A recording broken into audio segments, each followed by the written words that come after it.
నమస్తే, మీరు చూస్తున్నది టీసాట్. నేను శ్వేత. సివిల్ సిరీస్ లో భాగంగా ఈ రోజు నాతో ఉన్నారు 252వ ర్యాంక్ సాధించిన హరిప్రసాద్ గారు. తన సక్సెస్ జర్నీ ఏంటో మనం తెలుసుకుందాం. అలాగే సివిల్స్ కి సంబంధించి మీకు ఏమైనా డౌట్స్ ఉండి క్లారిఫై చేసుకోవాలి, హరిప్రసాద్ గారితో మాట్లాడాలి అంటే స్క్రీన్ మీద ఉన్న నంబర్ కి కాల్ చేసి మాతో మాట్లాడొచ్చు. హలో అండి, welcome to T-SAT. Good evening అండి. Thanks a lot for hosting me. Happy congratulations. Thank you అండి. Thanks for hosting me as well today. Thank you. Especially to TSAT network. 255 rank వస్తుంది అనుకున్నారా? ఏ rank వస్తుందని మీరు ఎక్స్పెక్ట్ చేశారు before the rank? Ma'am, so నాది ఓవరాల్గా this was my best attempt. Around 200 ఉంటుంది అనుకున్నా డెఫినెట్లీ. సో ఎందుకంటే సివిల్ సర్వీసెస్లో ర్యాంక్ ఎక్స్పెక్ట్ చేయడం అనేది కష్టం ఎంతైనా. ఎందుకంటే ఫైనల్లో ఏదైనా జరగవచ్చు, సో ఇంటర్వ్యూ స్టేజ్లో కానీ మెయిన్స్లో కానీ. బట్ నేను పెట్టిన శ్రమకి హార్డ్ వర్క్కి మాత్రం ఒక అరౌండ్ 200-300 ర్యాంక్ అయితే వస్తుందని ఎక్స్పెక్ట్ చేస్తుండే. ఎందుకంటే అనుకున్న అన్నీ ఇంప్లిమెంట్ చేయగలిగాను త్రూఅవుట్ మై జర్నీ ఏదైతే అనుకున్నానో. సో దానివల్ల ఎక్స్పెక్టేషన్స్కి కొంచెం అటు వచ్చింది. But I think it's a good rank only ma'am. ఈ ఫలితం సాధించడంలో మీరు ఎంత శ్రమ పడ్డారో మనం మాట్లాడుకుందాం. Before that me native, me family background ఒకసారి. సో మ్యామ్, మాది వరంగల్ జిల్లా. అంటే సో వరంగల్లో ఆత్మకూరు మండల్ నీర్కుల్లా గ్రామం బేస్ మా ఫాదర్ వాళ్ళది. మేము చిన్నప్పుడే హన్మకొండకి షిఫ్ట్ అయిపోయి అక్కడ నాది స్కూలింగ్ మ్యాక్సిమం హన్మకొండలోనే అయిపోయింది 10th వరకు. ఆర్యభట్ట కాన్సెప్ట్ స్కూల్లో అక్కడ స్కూలింగ్ అయిన తర్వాత నేను ఇంటర్మీడియట్ నారాయణలో చేసి ఐఐటి బాంబేకి వెళ్ళాను. ఐఐటి బాంబేలో 2014 to 2018 ఎలక్ట్రికల్ ఇంజనీరింగ్లో అయింది నాది ఇది మన గ్రాడ్యుయేషన్. దాని తర్వాత నాకు జపాన్లో ఆఫర్ వచ్చింది మ్యామ్. 2017లో ఉన్నప్పుడే నాకు ఇంటర్న్షిప్ ఆఫర్ వచ్చిండే అక్కడ. వాళ్ళు నా వర్క్ నచ్చి అక్కడ ప్రీ ప్లేస్మెంట్ ఆఫర్ కూడా చేశారు. 2018 to 2021 నేను 3 years AI research Daikin air కండిషనింగ్లో జాబ్ చేశాను. దాని తర్వాత 2021లో యూపీఎస్సీ సైడ్ వచ్చాను మ్యామ్. సో 21 నాది ఫస్ట్ అటెంప్ట్. మళ్ళీ 21, 22 2 సంవత్సరాలు ఇంటర్వ్యూ వరకు వెళ్ళాను. 23 జస్ట్ బార్డర్లో ప్రిలిమ్స్ పోయింది. అప్పుడే నేను మళ్ళీ రిటర్న్ కార్పొరేట్ సెక్టర్లో జాబ్ జాయిన్ అయిపోయాను జపాన్ బేస్డ్ కంపెనీలోనే. So this attempt is along with job నాది. లాస్ట్ 2 years నుండి నేను ప్యారలల్లీ చేస్తున్నా రెండు. ఓకే, జపాన్ అంత పెద్ద దేశం, అక్కడికి వెళ్ళిన తర్వాత అక్కడ మీరు ఏం అబ్జర్వ్ చేశారు? ఆ దేశానికి మన దేశానికి ఉన్న ఆ డిఫరెన్స్ ఏంటి? ఎక్కడ ఎలాంటి డెవలప్మెంట్ కావాలి అని మీరు అనుకున్నారు? Right ma'am. సో మ్యామ్, నాది మెయిన్గా యూపీఎస్సీ సైడ్ రావాలన్న ఆలోచన కూడా జపాన్లోనే వచ్చింది. అంటే టు సమ్ ఎక్స్టెంట్ జపాన్ కూడా అంటే ఆ థాట్ రావడానికి ఇట్ హెల్ప్ చేసింది అనొచ్చు. అంటే ఒకవేళ చూడగానే it's a very developed country. అంటే ఓవరాల్గా ఇన్ఫ్రాస్ట్రక్చర్ కానీ it's a very well developed social infrastructure కానీ ఫిజికల్ ఇన్ఫ్రాస్ట్రక్చర్ కానీ ఓవరాల్గా సిటీ లెవెల్ డెవలప్మెంట్ కానీ చాలా ఎక్కువ ఉంటుంది జపాన్లో. అండ్ పీపుల్ వైజ్ రిలేషన్స్ కూడా చాలా స్ట్రాంగ్ ఉంటాయి. అప్పుడున్నప్పుడు నాకు అనిపించింది అంటే ఇండియాలో కూడా ఇవన్నీ సాధ్యం. అంటే నాకు ఆ గ్యాప్ తెలిసింది, గ్యాప్ అనాలిసిస్ అంటారు కదా. సో ఇండియాలో ఇంత ఉంది, ఇప్పుడు జపాన్లో ఇంత రీచ్ అవ్వచ్చు మనం. ఆ అనాలిసిస్ నాకు ఫస్ట్ జపాన్లోనే అర్థమైంది. అంటే ఒక కంట్రీ డెవలప్ అవ్వాలంటే ఈ రేంజ్ వరకు వెళ్ళొచ్చు అన్న థాట్. సో మేబీ ఆ డెవలప్మెంట్ నాకు ఒక పాజిటివ్ ఐడియా ఏంటంటే ఇండియా అనేది ఇట్ ఈస్ ఇన్ కరెంట్ స్టేజ్లో ఇప్పుడు డెవలప్మెంట్ ప్రాసెస్లో ఉంది. ఆ ప్రాసెస్లో నేను కూడా ఒక పార్ట్ అవ్వాలి అన్న థాట్తో governance side, civil services side వచ్చే థాట్ అయితే వచ్చిందని జపాన్లో ఉన్నప్పుడు. సో దేశ సేవకు వెళ్ళిపోవాలని అక్కడ నిర్ణయించుకున్నారు. సమ్ పార్ట్ ఆఫ్ ఇట్ జపాన్లోనే వచ్చింది ఆ థాట్ కూడా. జపాన్లో ఎన్నేళ్ళు ఉన్నారు? మేము జపాన్లో నేను 3 years ఉన్నాను, around 3 years, 2018 to 2021. Okay, Japan నుంచి వచ్చాక ఈ థాట్ని మీ ఫ్యామిలీ వాళ్ళతో షేర్ చేసుకున్నారా, లేదంటే అక్కడుండే నేను ఇటువైపు వెళ్ళాలి అనుకుంటున్నానని చెప్పారు? Yes ma'am. సో మ్యామ్, అది నాది one of the toughest decision నేను జపాన్ నుంచి రావడం అనేది. డెఫినెట్లీ అంటే ఫారెన్లో మంచి జాబ్ అసలు ఏమీ ఇంక అడగడానికి లేకుండే నాకు జపాన్లో. Everything was there with me. But my parents didn't question my decision. So that itself is a big thing అక్కడ. అంటే పేరెంట్స్కి అదొక డౌట్ ఉండొచ్చు, ఎందుకు వదిలేస్తున్నావు అంటే. Still UPSC is a dicey journey. అంటే ఎటు వెళ్తుందో తెలియదు మనకు యూపీఎస్సీకి అటెంప్ట్ ఇస్తుంటే. బట్ మా పేరెంట్స్ సపోర్ట్ ఎప్పుడు ఉండేది. డెఫినెట్లీ ఎప్పుడు మా ఫాదర్ కానీ మదర్ కానీ క్వశ్చన్ చేయలేదు, ఎందుకు ఈ డెసిషన్ తీసుకుంటున్నావు అని. నీకు పర్స్యూ చేయాలనిపిస్తే డెఫినెట్లీ వచ్చాయి. మనకు అంటే కంట్రీలో గ్రాస్ రూట్స్లో ఉండి పబ్లిక్ సర్వీస్ చేయడం అనేది it's a very good opportunity, అందరికీ రాదు అది. సో దాన్ని నువ్వు పర్సూ చేస్తున్నావు అంటే ఎంత మంచి ఆపర్చునిటీ. జపాన్లో ఉండి అంటే మంచి ప్యాకేజ్తో ఉండి మంచి ఎన్వైరన్మెంట్లో ఉన్నా కూడా ఐ థింక్ పబ్లిక్ సర్వీస్ అనేది ఇంకా మంచి గ్రేటర్ ఆపర్చునిటీ. నువ్వు లైఫ్లో రిగ్రెట్స్ ఉండకూడదు అనుకుంటే ఇప్పుడు వచ్చి ట్రై చేయనే చెప్పారు వాళ్ళు. సో అది నాకు వన్ ఆఫ్ ద బెస్ట్ అనిపించింది మ్యామ్. అంటే ఎందుకంటే ఆ డెసిషన్ ఏంటో నాకు తెలుసు. అది నేను 1-2 months అరౌండ్ 2020 నవంబర్ డిసెంబర్ టైంలో మొత్తం ఇదే ఆలోచన, చేయాలా, క్విట్ చేయాలా వద్దా, ఇండియా వెళ్ళిపోవాలా వద్దా, ఈ థాట్లోనే ఉండే. But finally I made a decision to come back. It was a very tough call. My parents were never against me. They supported me throughout this decision. Okay. Yes ma'am. So ఏం చేస్తుంటారు మీ parents, మీ siblings ఏంటి?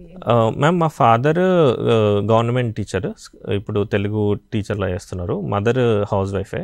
మా brother ఉన్నాడు, elder brother Sivaprasad అని, ఇప్పుడు సాఫ్ట్వేర్లో ఇక్కడ హైదరాబాద్లో చేస్తున్నారు. ఇప్పుడు ఐఐటి ముంబై, ఎస్, అక్కడి చదువు, ఆ తర్వాత జపాన్లో మీరు చేసిన ఉద్యోగానికి సంబంధించిన అనుభవం ఈ సివిల్స్లో ఎంతవరకు ఉపయోగపడ్డాయి? Ma'am definitely. సో సివిల్స్ చదవడంలో obviously, so civils as a కెరియర్లో ఉపయోగపడతాయి డెఫినెట్లీ. ఎందుకంటే ఇంజనీరింగ్లో చదవడం అనేది it's an analytical field. Engineering అనేది అంటే problem solving or analytical skills వస్తాయి ఇంజనీరింగ్తో. సో ఓవరాల్గా అంటే ఇప్పుడు రైట్ నౌ గవర్నెన్స్ ఇండియాలో చూసుకుంటే it is getting more complicated. అంటే ఇప్పుడు ఏఐ రెగ్యులేషన్ అని కానివ్వండి, ఇప్పుడు ఇదేంటి క్రిమినల్ అండ్ సివిల్ లాస్ కూడా టెక్నాలజీ సైడ్ చాలా బెండ్ అవుతున్నాయి. సో ప్రాబ్లమ్ సాల్వింగ్ అప్రోచ్కి వెళ్తున్నాయి లాస్ అండ్ రెగ్యులేషన్స్ అనేవి. సో ఆ మైండ్ సెట్ అనేది ఇంకల్కేట్ అవుతుంది definitely engineering or technology background వచ్చిన వాళ్ళకి. బట్ ఇప్పటివరకు ప్రిపరేషన్ జర్నీలో మాత్రం నాది మ్యాథమెటిక్స్ ఆప్షనల్ తీసుకొని ఉండే. సో ఇంజనీరింగ్లో కూడా నేను మ్యాథమెటిక్స్ చేశాను. సో అది హెల్ప్ అయింది. ఆప్షనల్ పరంగా నాకు ఇంజనీరింగ్ నాలెడ్జ్ కొంచెం ఇక్కడ హెల్ప్ అయింది. ఇప్పటి నుండి సివిల్ సర్వీస్లో మాత్రం నాది ఎలక్ట్రికల్ ఇంజనీరింగ్ బ్యాక్గ్రౌండ్. ఇంకా మన ఏఐ రీసెర్చ్లో చేశాను నేను జపాన్లో ఉన్నప్పుడు, ఆర్టిఫిషియల్ ఇంటెలిజెన్స్ రీసెర్చ్లో చేశాను. ఇప్పటి నుండి కూడా సెక్టర్ అది బూమింగ్లో ఉంది కాబట్టి మేబీ గవర్నెన్స్లో సివిల్ సర్వీసెస్లో కూడా అది ఎలా తీసుకురావచ్చు ఆర్ ఎలా ఇంప్రూవ్ చేయవచ్చు. ఎగ్జాక్ట్లీ. Yes ma'am. ఇది మీ 4th అటెంప్ట్. కరెక్ట్. ముందు ఉన్న 3 అటెంప్ట్స్ కూడా ఎక్కడ ఫెయిల్ అయ్యారు? ఎస్ మ్యామ్ నాది కొంచెము అంటే నా స్ట్రేట్ ఫార్వర్డ్ జర్నీ కాదు యూపీఎస్సీలో, అలానే అనుకుంటాను నేను. ఎందుకంటే నేను 21 జనవరిలో వచ్చాను. అప్పుడు 21 రావడంతోనే జూన్లో ఉండే ఎగ్జామ్, 21 జూన్లో. నేను ఇంకా జనరల్లీ అందరూ కొంచెం ముందు ఎఫర్ట్ పెడతారు, నేను అసలు ఏది పెట్టలేదు. 21 జనవరికి ముందు నేను యూపీఎస్సీ అంటే ఏందో పెద్ద తెలియదు నాకు, అసలు ఏ టాపిక్స్ పెద్దగా ఐడియా లేకుండే. సో 21 జనవరిలో నేను జపాన్ నుంచి వచ్చాను, అప్పుడే స్టార్ట్ చేశాను. అసలు ఎగ్జాక్ట్లీ సిలబస్ అప్పుడే చూసి స్టార్ట్ చేశాను. కోవిడ్ వల్ల ఒక 3 months అక్టోబర్కి అయింది ఎగ్జామ్ అది. సో దానివల్లనే నేను ప్రిలిమ్స్ క్రాక్ చేయగలిగాను, పోస్ట్పోన్ అవ్వడం వల్లనే, లేకపోతే ప్రిలిమ్స్ అయ్యేది కాదు నాది. ప్రిలిమ్స్ అయింది. సో మెయిన్స్ కూడా లక్కీగా క్లియర్ చేసి ఇంటర్వ్యూ వరకు వెళ్ళాను ఆ స్టేట్లోనే, ఫస్ట్ అటెంప్ట్లోనే. సెకండ్ అటెంప్ట్ కూడా మళ్ళీ ఇంటర్వ్యూ వరకు వెళ్ళాను. నాది ఏమవుతుండే అంటే, సో ఇది చూసే వాళ్ళకు కూడా ఉపయోగపడాలి. మెయిన్గా ఏంటంటే నాది ఒక లెవెల్ వరకే అవుతుండే ప్రిపరేషన్, టైం తక్కువ ఉంది కాబట్టి నేను ఎక్కువ టైం పెట్టలేదు ఫస్ట్ 2 attempts కూడా. ఎప్పుడు ఒక లెవెల్ వరకే రీచ్ అవుతుండే, ఫైనల్ కట్ ఆఫ్ మిస్ అవుతుండే. So first attempt second attempt నాది అసలు ఏం చేంజ్ లేకుండే స్కోర్స్లో. ఫస్ట్ అటెంప్ట్లో ఎంత వచ్చాయో సెకండ్ అటెంప్ట్ అంత వచ్చాయి. ఎందుకంటే first attempt prelims mains interview అయినాక ఇంటర్వ్యూ రిజల్ట్స్ వచ్చాయి, ఫైనల్ రిజల్ట్స్ నాకు రాలేదు ర్యాంక్. 3-4 daysకేమో మళ్ళీ ప్రిలిమ్స్ ఉండే సెకండ్ది. సో నాకు అసలు ఇంప్రూవ్మెంట్ ఏం లేకుండే అసలు సెకండ్ అటెంప్ట్కి. సెకండ్ అటెంప్ట్ కూడా స్కోర్స్ అలానే వచ్చాయి. సో ఫస్ట్ అటెంప్ట్కి ఇంటర్వ్యూకి వెళ్ళాను, సెకండ్ అటెంప్ట్ ఇంటర్వ్యూకి వెళ్ళాను. నాకు సెకండ్ అటెంప్ట్ చదువుతుంటే అర్థమైంది ఈ అటెంప్ట్ కూడా నాకు రాదు ఇంకా, ఎందుకంటే నాకు ఇంప్రూవ్మెంట్ ఎలాగూ లేదు అని. నాకు సెకండ్ అటెంప్ట్ మెయిన్స్ రాస్తుంటేనే ఒక లెవెల్ ఆఫ్ క్లారిటీ అయితే వచ్చేసింది, రాదేమో. మెయిన్గా టైం మ్యామ్, నాకు మెయిన్గా నాది మ్యాథ్స్ ఆప్షనల్ కాబట్టి టైం దగ్గర కన్స్టెంట్ ఉండే చాలా. మ్యాథమెటిక్స్ అనేది చాలా బల్కీ సబ్జెక్ట్. సో లైక్ మిగతా మెంబర్స్ కూడా చెప్పుంటారు, it's a very heavy subject, చాలా టైం పెట్టాలి. నేను చాలా తక్కువ టైంలో చేయాల్సి వచ్చేది మ్యాథ్స్ కంప్లీట్ చేయడానికే నాకు టైం లేకుండే. సో జిఎస్ చదవడానికి టైం లేదు. సో జిఎస్ ఎంత మినిమం చదివి అంత మ్యాక్సిమం అవుట్పుట్ తీసుకురావాలని నేను చూస్తుండే, అలా తీసుకొచ్చాను. బట్ స్టిల్ అది ర్యాంక్ తీసుకొచ్చేంత లెవెల్కి ఎప్పుడు రీచ్ అవ్వలేదు. సో ఫస్ట్ 2 attempts దాంట్లోనే వెళ్ళిపోయాయి. నాకు థర్డ్ అటెంప్ట్కి వచ్చేసరికి అదే అనుకున్నా, థర్డ్ అటెంప్ట్ ప్రిలిమ్స్ రాసే టైంకి గ్యాప్ ఇద్దామా అనిపించింది. లక్కీగా ప్రిలిమ్స్ కూడా అవ్వలేదు నాది ఆ ఇయర్, ఒక్క జస్ట్ 1 mark అన్న తక్కువతో ప్రిలిమ్స్ మిస్ అయింది. అప్పుడు పర్లేదు నాకు మిస్ అయ్యే మంచి అయింది, ఇప్పుడు లేకపోతే మళ్ళీ ఈ అటెంప్ట్ కూడా ఎలాగో ఇంప్రూవ్మెంట్ లేకుండా ఉంటుంది అనిపించుండే. సో థర్డ్ అటెంప్ట్ ప్రిలిమ్స్ రాలేదు, ఈ అటెంప్ట్ ర్యాంక్ వచ్చేసింది. ఓకే, అంటే IITN కాబట్టి మీరు మ్యాథ్స్ మీద ఫోకస్ పెట్టారా, ఇష్టంతో తీసుకున్నారా? మ్యామ్ ఇష్టంతోనే అని చెప్పాలి డెఫినెట్లీ. అంటే ఆప్షనల్ చూస్ చేసుకోవడానికి మల్టిపుల్ చూడాలి, డెఫినెట్లీ మల్టిపుల్ క్రైటీరియా ఉంటాయి. ఒకసారి ఇష్టం అయితే డెఫినెట్లీ ఉండాలి మ్యామ్ ఆప్షనల్ అంటే, ఎందుకంటే ఇట్స్ అ వెరీ లెందీ ఉంటుంది. అంటే జిఎస్ ఎలాగో ఇంట్రెస్టింగ్గా ఉంటుంది, స్టాటిక్ కరెంట్ ఉంటుంది కాబట్టి. బట్ ఆప్షనల్ ఏంటంటే కొంచెం ఇష్టం లేకపోతే బోరింగ్ అవుతుంది, ఎందుకంటే చాలా హవర్స్ పెడుతుంటాం కాబట్టి. సో ఇష్టం డెఫినెట్లీ ఉండే, ప్లస్ కొంచెం ఒక్కసారి ఎఫర్ట్ పెడితే మళ్ళీ ఫ్యూచర్లో అంత ఎఫర్ట్ పెట్టాల్సిన అవసరం లేదు మ్యాథ్స్కి. సో ఒక్క 1 year కష్టపడి ఒకసారి మొత్తం చదివి పెట్టుకుంటే జస్ట్ ఫార్ములాస్ వే చేసుకుంటే నెక్స్ట్ ఇయర్కి ఈజీ అయిపోతూ ఉంటుంది. ఏ పనైనా ఇష్టంతో ప్రారంభిస్తే అది కష్టం అనిపించదు. డెఫినెట్లీ రైట్, కాలర్ ఉన్నారు మీతో మాట్లాడడానికి నిజామాబాద్ నుంచి. హలో మేడం, గుడ్ ఈవినింగ్ అండి. హరిప్రసాద్ గారు ఉన్నారు, చెప్పండి. Congratulation sir first of all. Thank you sir. Madam ఏంటంటే ఫస్ట్ క్వశ్చన్ ఏంటంటే హౌ టు కవర్ సిలబస్. ఒక సబ్జెక్ట్ ఫస్ట్ కంప్లీట్ చేసి నెక్స్ట్ సబ్జెక్ట్ కి వెళ్తారా మీరు, లేకుంటే ప్యారలల్ గా అన్ని తీసుకెళ్తారా? ఫస్ట్ క్వశ్చన్ సార్ ఇది. సెకండ్ క్వశ్చన్ వచ్చేసి సార్, నేను ఆల్రెడీ 3 attempts ఇచ్చాను sir, but I could not make prelims.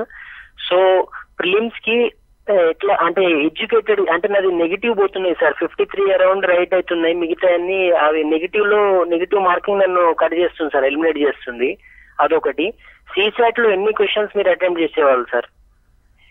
ఇంకొకటి సార్, ఆప్షనల్ క్వశ్చన్స్ వచ్చేసి సార్, ఆప్షనల్ ని క్వశ్చన్ ఆన్సర్ ఫార్మాట్ లో ప్రిపేర్ అవ్వడం బెస్ట్ సార్. నాది ఆప్షనల్ అనేది ఆంథ్రోపాలజీ సార్. సో దాన్ని క్వశ్చన్ ఆన్సర్ ఫార్మాట్ లో ప్రిపేర్ అయితే బాగుంటుందా అంటే, నేను కొద్దిగా గ్యాప్ వచ్చింది సార్, నేను మళ్ళీ స్టేట్ సర్వీసెస్ కి ప్రిపేర్ అయ్యాను కొద్దిగా మధ్యలో. సో ఇది నా 4th attempt సార్. సో చెప్పండి సార్ దీనికి ఆన్సర్స్ కొద్దిగా ప్లీజ్. ఓకే, సో ఫస్ట్ అనేది ఐ థింక్ సబ్జెక్ట్ వైజ్ ఏ విధంగా కవర్ చేయాలి, ఒకటి ఫినిష్ చేశాక మిగతా సబ్జెక్ట్ కి వెళ్ళాలా, లేదంటే ప్యారలల్ గా మనం ఏమైనా కవర్ చేయగలుగుతామా? సో ఆఫ్తాబ్ గారు, సో రైట్, మీ క్వశ్చన్ కరెక్ట్. అది ఇప్పుడు 2 విధాలు ఉంటాయండి. అంటే కొంతమంది ఏం చేస్తారంటే ఆ రోజు మొత్తము అదే చేసి అది కంప్లీట్ ఇప్పుడు 2-3 days కంటిన్యూస్లీ అదే చేస్తారు, అది చేసిన తర్వాతనే నెక్స్ట్ దానికి వెళ్తారు. అది ఒక వే ఆఫ్ డూయింగ్. ఇంకొకటి ఏంటంటే ప్యారలల్లీ డైలీ 3 subjects అట్లా పెట్టుకొని కొంత సమయంగా విడదీసుకుంటారు. నేను సెకండ్ టైప్లా చేసేవాడిని. డైలీ నాది 3 slots అలా పెట్టుకునేవాడిని. 3 slots పెట్టుకొని డైలీ కొంచెం చేసేవాడిని. ఎందుకంటే సెకండ్ వేలో చేస్తే కొంచెం బోర్డమ్ ఫీల్ అవ్వము. ఒకటే సబ్జెక్ట్ లెందీలో చూస్తే ఎఫిషియన్సీ అనేది తగ్గిపోతుండే నాకు, అంటే స్పీడ్ కానీ ఎఫిషియన్సీ కానీ తగ్గుతుండే. డైలీ 4 hours 3 hours మ్యాక్స్ పెట్టేవాడిని ఒక సబ్జెక్ట్కి. అలా చేస్తే ఎఫిషియన్సీ మెయింటైన్ అవుతుంది. But you can do either way. I think that is a personal choice to be made definitely. So anyway you can cover అండి అది. నెక్స్ట్ ప్రిలిమ్స్ కి సంబంధించి అడిగారు ఆయన ప్రశ్న. ఎస్, ఐ థింక్ ప్రిలిమ్స్లో నెగిటివ్ పోతున్నాయి అని చెప్తుండే కదా, నెగిటివ్ పోతున్నాయి. సో ప్రిలిమ్స్లో ఒకటండి, అంటే ప్రిలిమ్స్ ప్రాక్టీస్ ఉండాలి డెఫినెట్లీ. నెంబర్ ఆఫ్ టెస్ట్స్ అనేది అట్లీస్ట్ ఇప్పుడు మీరు 3 attempts ఇచ్చారు కదా, 3 attempts కూడా ప్రిలిమ్స్ ఐ థింక్ క్లియర్ చేయలేకపోయా అంటున్నారు. అదేంటంటే మీరు నెంబర్ ఆఫ్ టెస్ట్స్ అనేది పెంచాలి డెఫినెట్లీ. పెంచితే నెగిటివ్ ఎందుకు పోతాయి అంటే ట్రిక్కీ ఉంటాయి ఆప్షన్స్ ట్రిక్కీ ఉన్నప్పుడు A B మధ్యలో A చూస్ చేసుకునే వాళ్ళు B చూస్ చేస్తున్నామా, సో ఎలాంటి కేసెస్లో మనము ఇలాంటి మిస్డైరెక్షన్ చేస్తున్నాము. సో ఇప్పుడు నేనైతే బెస్ట్ మీకు ఏం సజెస్ట్ చేస్తా అంటే ఒక 30 tests రాయండి. ఇప్పుడు ప్రిలిమ్స్ ఉంది కదా ఇంకో 20 daysలో. ఇప్పుడు ఐ థింక్ ఇవి తీసుకోవడం కష్టం, బట్ ఇన్ జనరల్ చెప్తున్నాను నేను. ఒక 30 tests తీసుకొని 30 testలో ప్రతి టెస్ట్ తర్వాత అనాలిసిస్ చేయాలి. 100 questionsలో 60 కరెక్ట్ అయ్యి 40 తప్పు అవుతున్నాయంటే ప్రతి 40 questionsకి ప్రతి క్వశ్చన్ కరెక్ట్ ఆన్సర్ కాకుండా నేను తప్పు ఎందుకు చూస్ చేశాను, ఐదర్ నాకు నాలెడ్జ్ లేక చూస్ చేశానా, లేదా కరెక్ట్గా ఆలోచించలేక చూస్ చేశానా, లేదా ఇంకేదో సిల్లీ మిస్టేక్స్ ఇలా టిక్ కొట్టవా ఇలా టిక్ చేస్తూ ఉంటాం, అది కూడా అవుతుంది డెఫినెట్లీ. సో ఒక 4-5 categories డివైడ్ చేసుకొని ప్రతి 40 questionsకి there has to be accountability. Correct answer బదులు నేను ఎందుకు తప్పు చూస్ చేసుకున్నాను, ఇది మీరు 10 పేపర్స్కి చేసినా కూడా 11th test నుండి ఇంప్రూవ్ అవుతాయి. This is a definite way to improve. నాకు ఐఐటీకి కూడా ఇదే పనికొచ్చింది, యూపీఎస్సీ ప్రిలిమ్స్ కూడా ఇదే పనికొచ్చింది. సో ఎర్రర్ లిస్ట్ మెకానిజం అంటారు, ఇది ఇలాంటి ఎర్రర్ లిస్ట్ ఫాలో చేయాలండి. నెక్స్ట్ CSAT కి సంబంధించి ఆంథ్రోపాలజీకి తను అడిగారు ప్రశ్న. సార్ CSATకి అంటే ఫ్రాంక్లీ నా దగ్గర ఎక్కువ సజెషన్స్ ఉండకపోవచ్చు, ఎందుకంటే నేను ఎప్పుడు ఎక్కువ ప్రిపేర్ అవ్వకపోయేది CSATకి. అంటే నాది ఇన్హెరెంట్లీ మ్యాథమెటిక్స్ బ్యాక్గ్రౌండ్ కాబట్టి నేను ప్రిపేర్ అవ్వలేదండి. మేబీ నాది కొంచెం మిస్డైరెక్షన్ అవుద్ది మీకు ఇస్తే, so I would leave it to someone else. Caller ఉన్నారు, మణి గారు. నమస్కారం మేడం. నమస్తే అండి సార్. నాకు కంగ్రాచులేషన్స్ సార్. థ్యాంక్ యూ అండి. సార్ నా రెండు డౌట్లు సార్. మెయిన్స్ లో ఒక క్వశ్చన్ కి ఆన్సర్ ఎలా రాయాలి, బట్ ఇప్పుడు నుంచి స్టార్ట్ చేస్తే 2026 కి అటెంప్ట్ ఇవ్వచ్చా?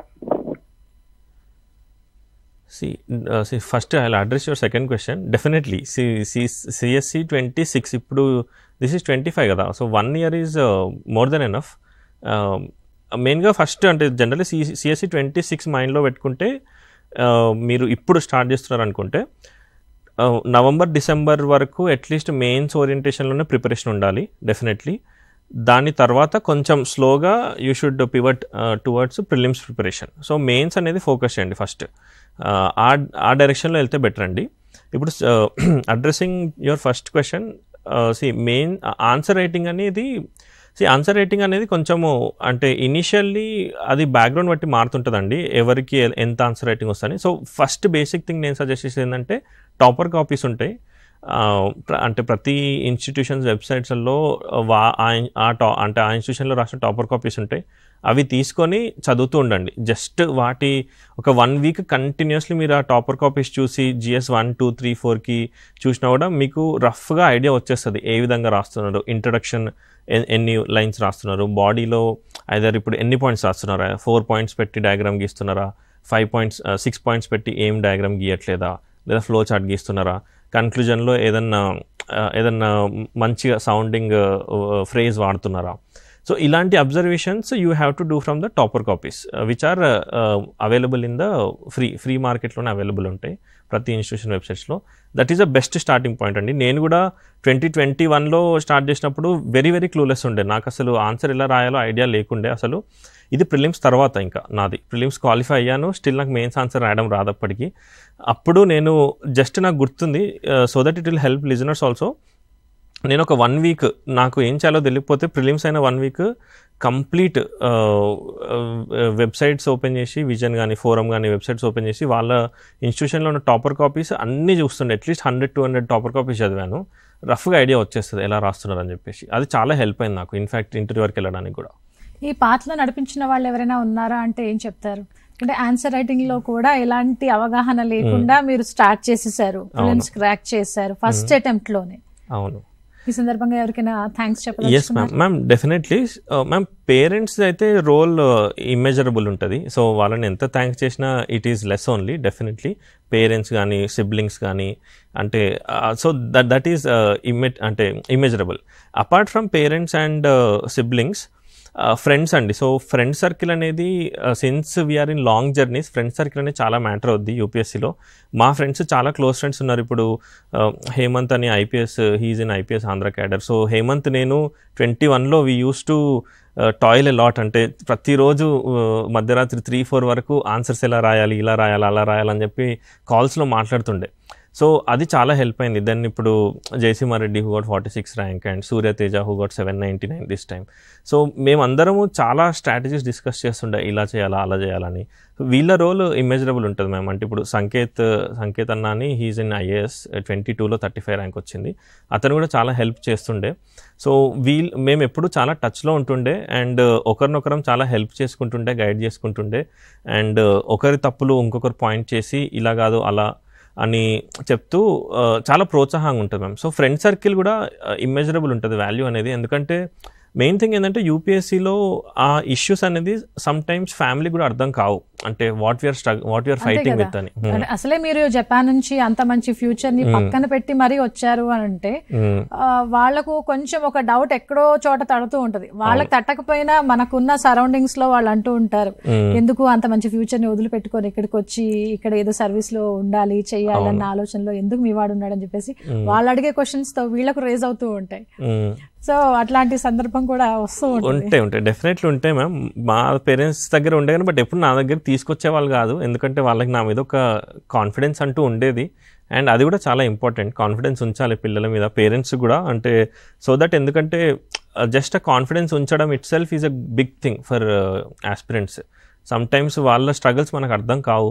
సో నమ్మకం అనేది ఉంచాలి పిల్లల మీద ఎప్పుడైనా. ఇప్పుడు ఇనిషియల్ స్టేజ్లో ఉన్న వాళ్ళు ఎవరైతే అప్పుడే లక్ష్యాన్ని నిర్దేశించుకున్న వాళ్ళు, దాన్ని స్టార్ట్ చేసిన వాళ్ళు చదివే గంటలు అనేవి చాలా ఎక్కువగా కూర్చొని ఆ సబ్జెక్ట్ మీద చదవాల్సి ఉంటుందని చెప్తూ ఉంటారు సివిల్స్ లో ఉన్న వాళ్ళంతా కూడా.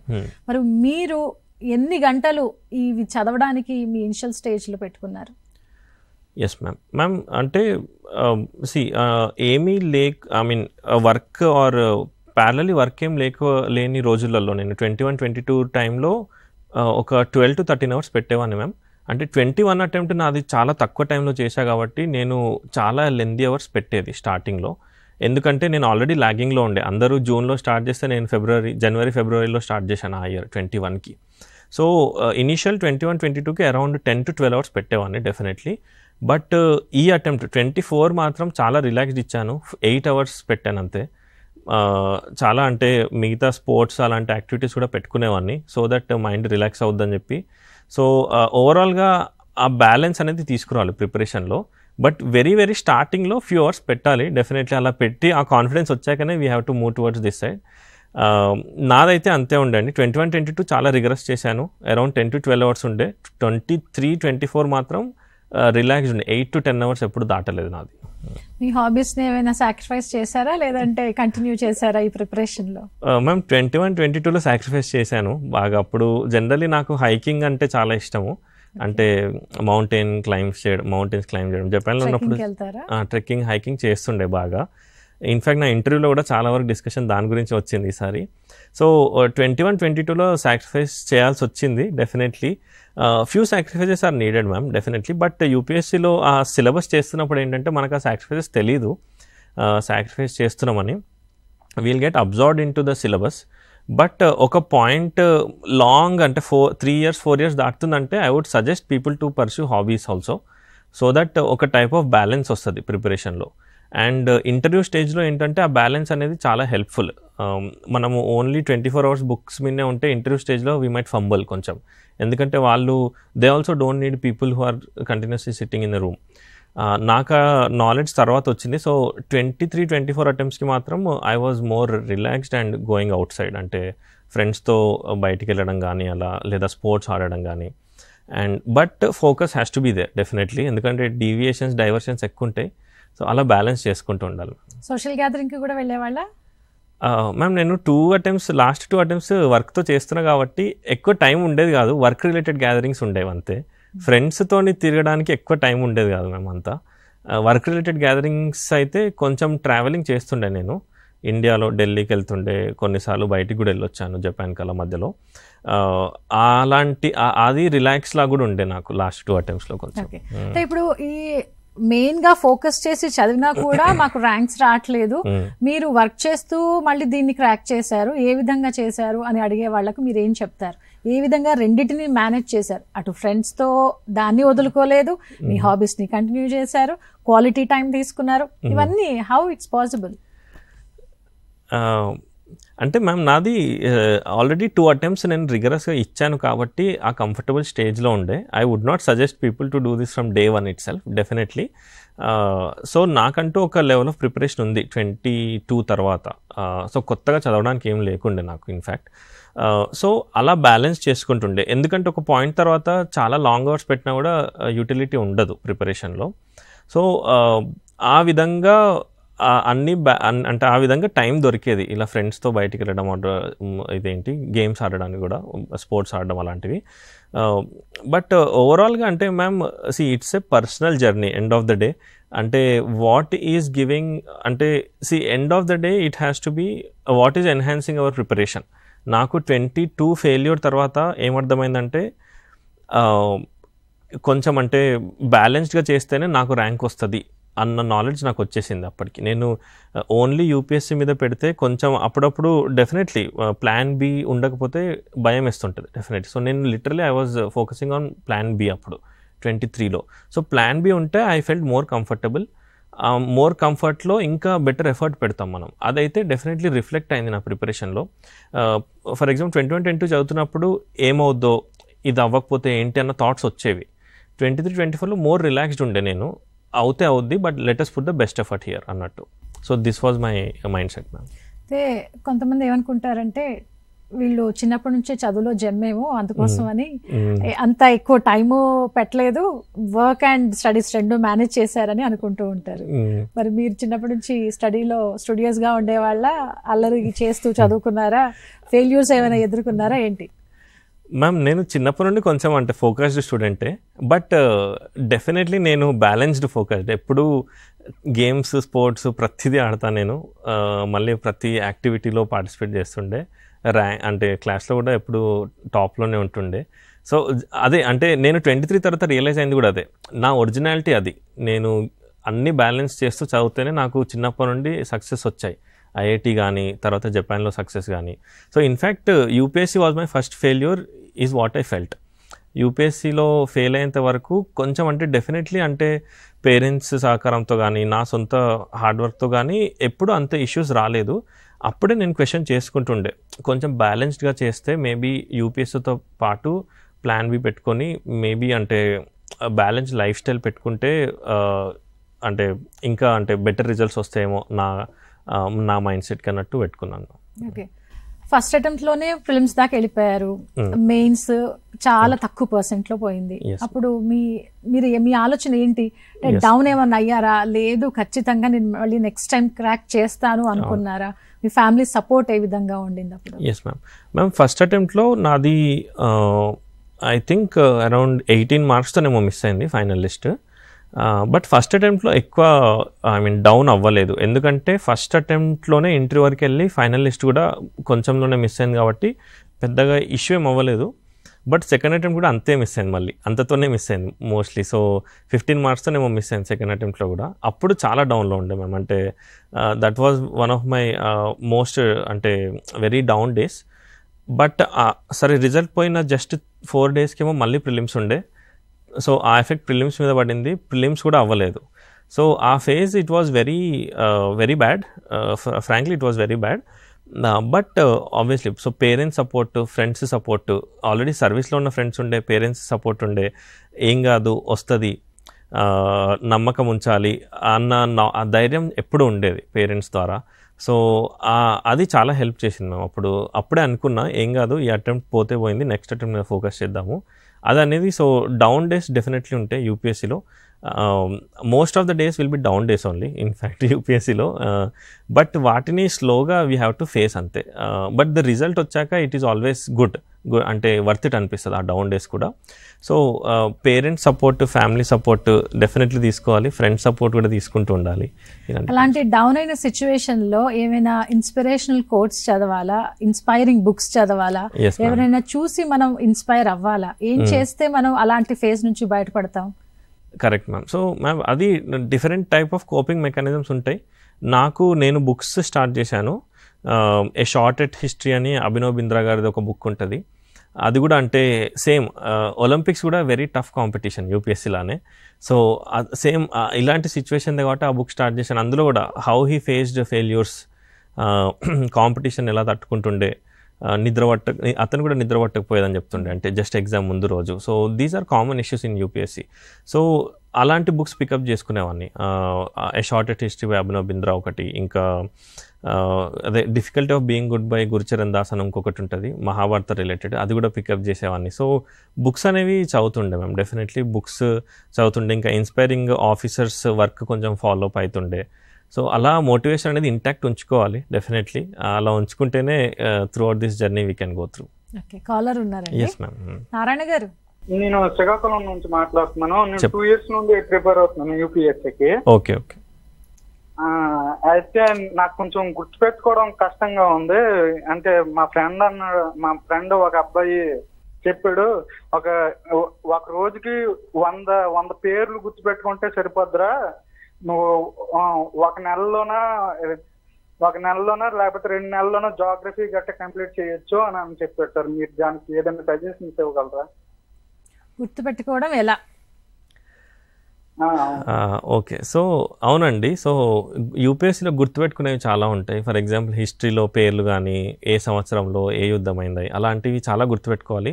మెయిన్స్లో కూడా గుర్తుపెట్టుకునే మళ్ళీ పేపర్ మీద పెట్టాలి, రాయాలి. సో ఓవరాల్గా గుర్తుపెట్టుకోవడం అనేది ఎలా అంటే, నేను కొన్ని ట్రిక్స్లా వాడుతుండేది. తెలుగులో బండ గుర్తులు అని అంటారు కదా, చిన్నప్పుడు మాకు స్కూల్లో మా ఫాదర్ కూడా నేర్పించేవారు. సో ఇలాంటివి చాలా వాడుతుండే నేను. ఇది రోజుకి 100 గుర్తుపెట్టుకోవడం అనేది అది రియల్ కాదండి. అంటే ఓవరాల్ కూడా ఒక మ్యాక్సిమం 200-300 గుర్తుపెట్టుకోవాల్సి వస్తుంది మీరు ఓవరాల్ యూపీఎస్సీలో కూడా. డేటా ఫ్యాక్ట్స్ అన్ని తీసుకున్నాడు. రోజుకి 100 అనేది ఎవరు గుర్తుపెట్టుకోలేరు. మీరు అంత టీడీఎస్ జర్నీ తీసుకోకండి, టేకప్ చేయకండి. ఇట్స్ వెరీ స్ట్రెయినింగ్, చాలా స్ట్రెస్ అది. 100 ఎవరు గుర్తుపెట్టుకోలేరండి. అంటే అంతా కూడా ఎప్పుడు యూపీఎస్సీ అడగదు. కొన్ని గుర్తుపెట్టుకోవాలి. మేబీ కొన్ని ట్రిక్స్ లాగా తీసుకోవచ్చు. నిమోనిక్స్ వాడండి, అదే తెలుగులో బండ గుర్తులు అని చెప్తుంటారు కదా, అవి కూడా డెఫినెట్లీ టేకప్ చేయొచ్చు. చాలామంది వాడుతుంటారు. ఇన్ఫ్యాక్ట్ మెడిసిన్ ప్రొఫెషన్లో ఉన్న వాళ్ళు కూడా చాలామంది ఇలాంటివి చేస్తుంటారు. నాకు మెడిసిన్లో ఉన్న ఫ్రెండ్సే సజెస్ట్ చేశారు ఇలాంటివి కూడా వాడొచ్చు, చాలా అంటే లెందీ నేమ్స్ కూడా గుర్తుపెట్టుకోవచ్చు ఇలా అలా. సో ఇలాంటి ట్రిక్స్ చెప్పే టెలిగ్రామ్ ఛానల్స్ కూడా చాలా ఉన్నవి. మీ విషయంలో మీరు ఏం చేశారు, ఎలాంటి ట్రిక్స్ ఫాలో అయ్యారు? నేను అంటే ఇప్పుడు ఫర్ ఎగ్జాంపుల్ ఇది అంటే for example index of 8 industries అని ఒకటి ఏదో ఉంటుందండి ఎకనామిక్స్లో. దాంట్లో 8 ఇండస్ట్రీస్ ఉంటాయి. ప్రతి ఇండస్ట్రీ ఎంత పర్సెంటేజ్ అని ఉంటుంది. సో దీన్ని గుర్తుపెట్టుకోవాలంటే చాలా కష్టం ఒకసారి చదివి. సో దీనికి ఒక స్టోరీలా తీసుకోవాలి. అంటే ఇప్పుడు 20% కోల్ ఇండస్ట్రీ అని ఉంటుంది, 5% ఎలక్ట్రిసిటీ సెక్టర్ అని ఉంటుంది. సో ఏదో ఒక స్టోరీ అల్లుకోవాలి. 5కి ఎలక్ట్రిసిటీకి, 20కి కోల్కి. సో ఎగ్జామ్లో చూడగానే మనకు స్ట్రైక్ అవ్వాలి ఇలాంటి. సో ఇలాంటి ఇంకా ఫర్ ఎగ్జాంపుల్ ఇప్పుడు ఇది బ్యాటిల్ ఆఫ్ బుక్సర్ కానీ, బ్యాటిల్ ఆఫ్ ప్లాసీ కానీ, దాంట్లో మేజర్ ఈవెంట్స్ అంటే మేజర్లో అంటే పార్టిసిపేట్ అయిన పేర్లు ఎవరు అంటే, ప్లాజీ అనే పీకి వేరే వాళ్ళు అటాచ్ అయిన పేర్లు గుర్తుపెట్టుకోవడం కానీ, సో పీకి లింకేజ్ చేసుకోవడం, అక్కడైనా వర్డ్ ఫార్మ్ చేసుకోవడం. సో ఇలాంటి స్ట్రాటజీస్ కొన్ని వాడేది. సో దానివల్ల గుర్తుండేవి డెఫినెట్లీ నాకు. ఇయర్స్ విషయంలో, బర్త్డేస్ విషయం అలాంటివి ఏమన్నా లింకప్ చేసుకొని అలా ఇంకా మనకి ఏది కంఫర్టబుల్ ఉంటే అది గుర్తుపెట్టుకోవచ్చు అండి. దానికి ఒక్క ఫార్మాట్ అంటూ ఏది లేదు. నేనైతే ఫాలో అయ్యేవాడిని, నాకు తెలిసిన ఫ్రెండ్స్ కూడా అదే ఫాలో అయ్యేవారు. డెఫినెట్లీ అది హెల్ప్ అవుద్ది. ఓకే, ఇప్పుడు మీ ఫాదర్ ఒక టీచర్ అవ్వడము మీకు ఎంతవరకు ప్లస్ అయింది? డౌన్ అయిన స్టేజ్ లో కానీ, ఇన్స్పైర్ చేసే విషయంలో కానీ, ఆయన చాలా మంది పిల్లల్ని చూస్తూ ఉంటారు కదా, వాళ్ళని ట్యాకిల్ చేస్తూ ఉంటారు, అన్ని ఫేజెస్ చూస్తూ ఉంటారు. అవును, మీ విషయంలో ఏం చేశారు, ఎంతవరకు హెల్ప్ చేశారు? అవును, మా ఫాదర్ది డెఫినెట్లీ చాలా హ్యూజ్ ఇంపాక్ట్ అండి నా మీద. అంటే ఇన్ఫ్యాక్ట్ నా చిన్నప్పటి నుండి అంటే ఇదేంటి సోషల్ పర్స్పెక్టివ్ ఉండడానికి కూడా చాలా అంటే మా ఫాదర్దే ఉంటుండే. డైలీ డిస్కషన్స్ చేస్తుంటారు వచ్చి. అంటే స్కూల్లో పిల్లలు ఇలా చేస్తున్నారు, ఇలా చేయట్లేదు, లేదా వాళ్ళ పేరెంట్స్ పంపించట్లేదు స్కూల్కి, నేను వెళ్ళి మాట్లాడుతున్నాను. సో ఇష్యూస్ అంటే గ్రౌండ్ లెవెల్ ఇష్యూస్ చెప్తుండేవారు. సోషల్ రెస్పాన్సిబిలిటీ మన మీద ఎంతుందని ఎగ్జాక్ట్లీ. సో ఈ అంటే గ్రామంలో ఉన్న విషయాలు కూడా చెప్తుండేవి, ఇష్యూస్ చెప్తుండే ఓవరాల్, ఓన్లీ స్కూల్ రిలేటెడ్ కాకుండా. నేను కూడా ఇన్ఫ్యాక్ట్ ప్రతి స్కూల్కి వెళ్ళాను. మా ఫాదర్ ఎప్పుడు తీసుకెళ్తుండేవారు నన్ను, వాళ్ళ స్కూల్స్ కూడా ఇప్పటికీ వెళ్తుంటా. యాక్చువల్లీ మా ఫాదర్ స్కూల్స్కి వెళ్ళి ఇంటరాక్ట్ అవుతుంటా పిల్లలతో. సో ఈ విధంగా చూస్తే నాకు సోషల్ పర్స్పెక్టివ్ అని కానీ, గ్రౌండ్ లెవెల్ పర్స్పెక్టివ్ కానీ ఎప్పుడు పోలేదండి. అంటే నేను నా కెరియర్లో ముంబై, జపాన్, హైదరాబాద్ అంటూ చాలా చోట్ల తిరిగాను, కానీ నాకు ఆ సోషల్ పర్స్పెక్టివ్ ఎప్పుడు ఉంది. మా ఫాదర్తో డైలీ డిస్కషన్స్ చేస్తుండేవాడిని. సో ఆ చైన్ ఆఫ్ కనెక్షన్ ఎప్పుడు ఉండేది. అండ్ ప్లస్ ఇంకా ఫాదర్ కూడా అకాడమిక్ సెక్టర్లో ఉన్నారు కాబట్టి అన్నీ తెలుసు, ప్లస్ ఏంటి మైనస్ ఏంటి. అంటే నేను లోగున్నప్పుడు అంటే వచ్చి ఆన్సర్ షీట్ చూసేవాళ్ళు ఫస్ట్, ఎందుకు లో ఉన్నామని అడగకుండా ఆన్సర్ చూసి ఆన్సర్ రాయలేదు అందుకే లో ఉన్నాడు అన్నట్టు. సో ఇప్పుడు అలా ఆ ఆన్సర్ రిలేటెడ్ డిస్కషనే తీసుకెళ్లేవాళ్ళు. సో ఇలా నిటిగ్రిటీస్ కూడా అర్థమయ్యాయి మా ఫాదర్కి, ఎందుకు ఎలాంటి ఇష్యూస్ ఫేస్ అవుతున్నారని. సో ఆ విధంగా ఒక ఫ్రెండ్లానే ఉండేవారండి మా ఫాదర్ ఇప్పటికీ. సో అది చాలా హెల్ప్ అయింది. ఫ్రీగా ఏదైనా డిస్కషన్ పెట్టొచ్చు. ఆ విధంగా అంటే through out my UPSC journey కూడా చాలా ఫ్రీగా డిస్కస్ చేస్తుండే మా ఫాదర్తో. ఓవరాల్గా అంటే చాలా ఇమెజరబుల్ అండి ఫాదర్ రోల్ కూడా అది. పిల్లల విషయంలో తల్లిదండ్రులు లక్ష్యాలను నిర్దేశిస్తూ ఉంటారు. వాళ్లకు ఈ ఏమని ఆ ఏమని, వాళ్ళు కాలేని లక్ష్యం కూడా వాళ్ళ మీద రుద్దాలని కొందరు చూస్తూ ఉంటారు. దాని మీద మీ అభిప్రాయం ఏంటి? మ్యామ్ ఎస్, సో మ్యామ్ పిల్లల లక్ష్యం అనేది కరెక్ట్ మ్యామ్. సో ఒక లెవెల్ వరకు పేరెంట్స్ గైడ్ చేయాలి స్టార్టింగ్ డేస్లో, బట్ వాళ్ళ మీద ఇంపోజ్ చేయడం అనేది తప్పది డెఫినెట్లీ. ఎందుకంటే ఇప్పుడు right now there are many opportunities. చూసుకుంటే అకాడమిక్స్ అని వెళ్తున్నారు, మ్యూజిక్ అని వెళ్తున్నారు, డ్యాన్స్ అని వెళ్తున్నారు, బ్రేక్ డ్యాన్స్ అని వెళ్తున్నారు రీసెంట్గా. సో అండ్ ప్రతి sector is important. Country grow అవుతున్న కొద్దీ ఓన్లీ బిల్డింగ్స్ కడితేనే గొప్ప అని కాదు కంట్రీలో. ఈవెన్ బ్రేక్ డ్యాన్స్ చేయడం వల్ల కూడా there is economy running behind that. So parents has to realise that వాళ్ళకి తెలిసిన నాలెడ్జ్ ఇంపోజ్ చేయడం అనేది తప్పది పిల్లల మీద. సో సొసైటీ చేంజ్ అవుతుంది. అంటే నేనేం సజెస్ట్ చేస్తాను అంటే పిల్లలకి ఎక్స్పోజర్ ఇవ్వండి మ్యాక్సిమం. అంటే వాళ్ళు ఒక 13-14 years అయ్యేంత వరకు అకాడమిక్స్ చూపించండి వాళ్ళకి. అంటే గేమ్స్, స్పోర్ట్స్ చూపించండి, చెస్ చూపించండి, ఆర్ డ్యాన్స్ నేర్పియండి. So that they touch all the fields. వాళ్ళని స్లోగా parents has to enable them to focus towards what fields they are interested in. So impose చేయడం చాలా తప్పండి, అది ఎటు వెళ్ళదు. ఇన్ఫ్యాక్ట్ వాళ్ళ స్ట్రెస్ ఇంక్రీజ్ అవుద్ది అండ్ వాళ్ళ లాంగ్ టర్మ్ గెయిన్స్ కూడా అసలు ఉపయోగపడదు. అంటే ఇప్పుడు సివిల్స్ వైపు రావాలి అనుకున్న వాళ్ళు వాళ్ళ లక్ష్యం ఎప్పుడు నిర్దేశించుకోవాలి? అంటే 10th క్లాసా, లేదంటే 6th క్లాస్ నుంచే దాని మీద ఫోకస్ చేయాలా, ఇంటర్మీడియట్ రావాలా, బీటెక్ చేయాలా, డిగ్రీ చేయాలా? నో క్వశ్చన్స్ దీని మీద. Correct ma'am. సో అంత ఎర్లీగా చేయాల్సిన అవసరం లేదు. డెఫినెట్లీ 6th, 10th, ఇంటర్ వరకు అయితే కాదు.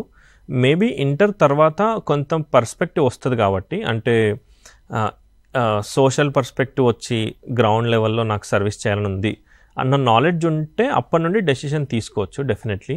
ఇప్పుడు డిగ్రీ, బీటెక్ అన్న ఆలోచనలో obviously it's end of the day మన సొంత డెసిషన్, అది పర్సనల్ డెసిషన్. డిగ్రీ సమ్టైమ్స్ కొన్ని డిగ్రీస్ 3 yearsలో అయిపోతే, 3rd year కొంచెం అంటే 3 years అయిపోగానే సివిల్ స్టార్ట్ చేయొచ్చు. బీటెక్ అంటే కొంచెం ఎక్కువ పెట్టాలి, 4 years 5 years పెట్టాల్సి వస్తుంది. బట్ ఇంకో లాభం ఏంటంటే బీటెక్లో కొంచెం job side it's more guaranteed, plan బికి జాబ్ వస్తుంది అన్న గ్యారంటీ. బట్ ఓవరాల్గా ఇంటర్ తర్వాత డిగ్రీ ఆర్ బీటెక్లో ఉన్నప్పుడు ఒక 2nd, 3rd year ఉన్నప్పుడు ఒక ఐడియా వచ్చేస్తుంది మ్యామ్, నేను సివిల్ సైడ్ వెళ్ళాలనుకుంటున్నానని. అప్పటి నుండి ఆ రోజు నుండే చదవడం అవసరం లేదు. డెఫినెట్లీ డిగ్రీ, బీటెక్ కంప్లీట్ చేయండి. ఎప్పుడు నేనైతే ఎవరిని సజెస్ట్ చేయను మీరు అంటే కంప్లీట్ చేయకముందే బుక్స్ తీసుకొని చదవండి అని. It's better to follow, paper follow ఉండాలి అండ్ న్యూస్ ఫాలో అవుతుండాలి. అండ్ మెయిన్గా ఏంటంటే ఏదో ఒక పేపర్ పికప్ చేసుకొని రిగరస్లీ. ఈనాడు నేను గుర్తుంది నాకు, నేను బాంబేలో ఉన్నప్పుడు తెలుగు పేపర్స్ పికప్ చేసి చదివేవాడిని, వేయించుకునేవాడిని, జస్ట్ ఆ టెంపోలో ఉండడానికి. సో పేపర్ చదవడం అనేది ఇంపార్టెంట్ లైఫ్లో. అది ఉంటే కొంత నాలెడ్జ్ వస్తుంది. సో బీటెక్, డిగ్రీ వరకు ఒక పర్స్పెక్టివ్ తెచ్చుకొని మేజర్ డెసిషన్ అనేది బీటెక్ ఆర్ డిగ్రీ తర్వాత తీసుకోవచ్చు.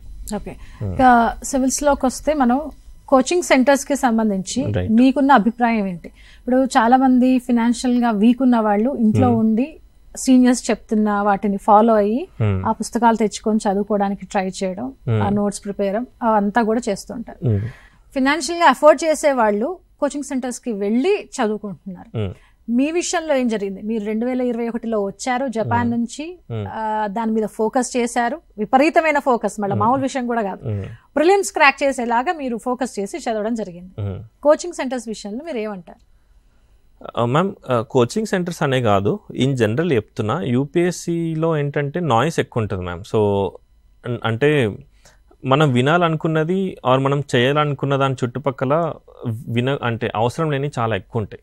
సో దాంట్లో ఎవరైనా ఉండొచ్చు. సో ఫ్రాంక్లీ ఏంటంటే కోచింగ్ సెంటర్స్ అయినా కానీ, గైడెన్స్ అయినా కానివ్వండి, మెంటర్షిప్ అయినా కానివ్వండి, అది ఫస్ట్ థింగ్ రిసోర్సెస్ అనేవి చాలా freely available. So financial dependency or ఫైనాన్షియల్గా స్ట్రాంగ్ ఉన్న వాళ్ళకే యూపీఎస్సీ సాధ్యం అనేది మాత్రం తప్పండి అది. ఎందుకంటే ఇప్పుడు ఇంటర్నెట్ రిసోర్సెస్ ఫ్రీగా చాలా అవైలబుల్ ఉన్నాయి. టెలిగ్రామ్లో కానీ ఏదైనా, ఏ బుక్ అయినా దొరికేస్తుంది, మెటీరియల్ దొరికేస్తుంది, టాపర్ కాపీస్ దొరికేస్తాయి.